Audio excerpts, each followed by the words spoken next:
Welcome to my channel. अस्सलामुअलैकुम। हमारा आज का बेबीज़ बॉयज़ नेम है आमिर। आमिर के इंग्लिश में स्पेल्स हैं AMIR, आमिर। इस नेम का मज़हब है इस्लाम और इस नेम का जिन्स है लड़का। ये इस्लामिक नेम है और लड़कों के लिए रखा जाता है ये नाम।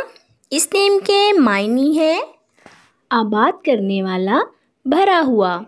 इस नेम के हरूफ की बात करें तो उर्दू में 4 हरूफ के साथ एक लफ्ज़ बनता है और इंग्लिश में इसके 4 लेटर्स 1 वर्ड। इस नेम की तफसील है आमिर ख़ान, आमिर अली। इस तरह से हम ये नाम रख सकते हैं।